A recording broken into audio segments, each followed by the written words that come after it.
জায়গায় কোনো চোট লাগলে বা ট্রমা হলে সেখানে এক হাড় ভাঙতে পারে, অথবা জয়েন্টের ডিসলোকেশন হতে পারে বা সরে যেতে পারে। আবার কিছু নাও হতে পারে, সফট টিস্যু ইনজুরি হতে পারে।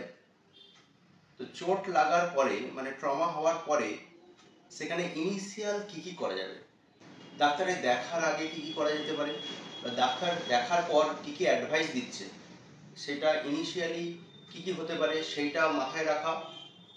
এবং যদি ফ্র্যাকচার বা ডিসলোকেশন হয় তাহলে কি করতে হবে, প্ল্যানিংটা কি, এই ইনিশিয়াল ছোট ছোট জিনিসগুলো একটু জেনে রাখলে আপনাদের ডিসিশন নিতে সুবিধা হবে।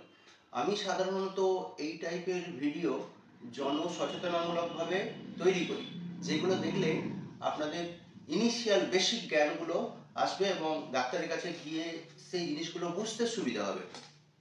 আজকে এলবো মানে কনুইয়ের জায়গায় যদি চোট লাগে তাহলে কি হতে পারে এবং কি করবেন সেটা আজকে বলবো। তো এলবো জয়েন্ট একটা খুব ইম্পর্টেন্ট জয়েন্ট আমাদের হাতের ওপরের। এই হাড়টাকে বলা হয় হিউমেরাস, নিচের দুটো হাড় থাকে, একটা হচ্ছে রেডিয়াস, একটা হচ্ছে আলনার।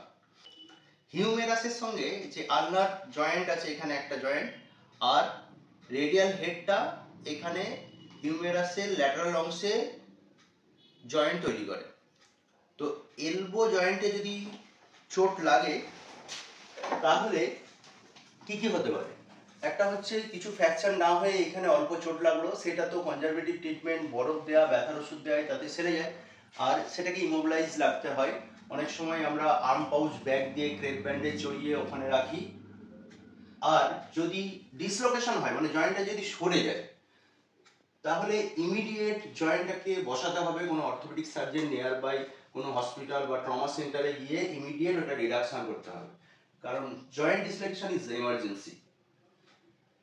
আবার অনেক ক্ষেত্রে বাচ্চাদের ক্ষেত্রে হাত ধরে টানলে এই রেডিয়াল হেডটা নেমে যায়, সেটাকে পুল এলবো বলে।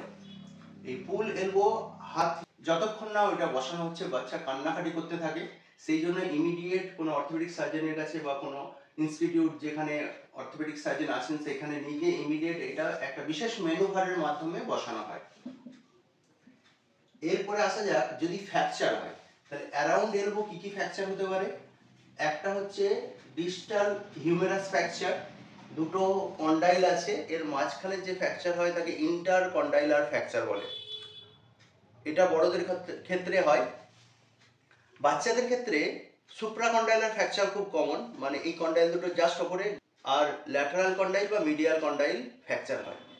এই ফ্র্যাকচারগুলোর ক্ষেত্রে কিছু ক্ষেত্রে কনজারভেটিভ ট্রিটমেন্ট মানে প্লাস্টারে হয়ে যায়, কিছু ক্ষেত্রে অপারেশন করতে হয়। এই অপারেশনগুলো ইমার্জেন্সি অপারেশন, যত তাড়াতাড়ি করা যাবে ততই ভালো। এরপরে আলনা ফ্র্যাকচার হতে পারে, প্রক্সিমাল আলনা ফ্র্যাকচার, এখানে স্যাপ্ট ফ্র্যাকচার হতে পারে, অথবা করোনয়েড প্রসেস ফ্র্যাকচার হতে পারে, অলিক্রন ফ্র্যাকচার হতে পারে। অলিক্রন ফ্র্যাকচারে টিবিডব্লিউ অপারেশন করা হয়, করে মুভমেন্ট দেওয়া হয়। আর রেডিয়ালের হেড অনেক সময় ফ্র্যাকচার হয়, রেডিয়ালের হেড যদি সেইটা হেডটাকে বাঁচানো যায় তাহলে ওই অপারেশন করা হয়। আর যদি হেডটা কমিউনিটেড ফ্র্যাকচার হয়ে যায়, যদি সেভ না করা হয় তাহলে রেডিয়াল হেডের অনেক সময় রিপ্লেসমেন্ট করা হয়। এখানে একটা ইম্পর্টেন্ট টার্ম আছে টেরিবল ট্রায়াড। টেরিবল ট্রায়াড কি, এখানে করোনয়েড প্রসেস ফ্র্যাকচার মানে আলনার প্রক্সিমাল অংশে অ্যান্টিরিয়রলি করোনয়েড প্রসেস ফ্র্যাকচার হয়, রেডিয়াল হেড ফ্র্যাকচার হয়, তার সঙ্গে এলবো ডিসলোকেশন থাকে। এটাও এমার্জেন্সি, ইমিডিয়েট ট্রিটমেন্ট লাগে। অনেক সময় সিটি স্ক্যান বা 3D সিটি স্ক্যান করে প্ল্যানিং করা হয়, তারপরে সেটা ট্রিটমেন্ট করা হয়। তো এলবো জয়েন্ট খুব ইম্পর্টেন্ট জয়েন্ট, এবং এখানে যেসব চোট লাগে বা অপারেশন করা হয় তারপরে এলবো জয়েন্টের খুব স্টিফনেস হয়, মানে জমে যায়। এই ট্রিটমেন্টের পরে মানে প্লাস্টার বা অপারেশনের পরে খুব ভালো করে রেঞ্জ অফ মোশন এক্সারসাইজ বা রেঞ্জ অফ মোশন এক্সারসাইজ দিয়ে ফিজিওথেরাপি করে এই জয়েন্টের মুভমেন্ট আনতে হয়। জয়েন্টের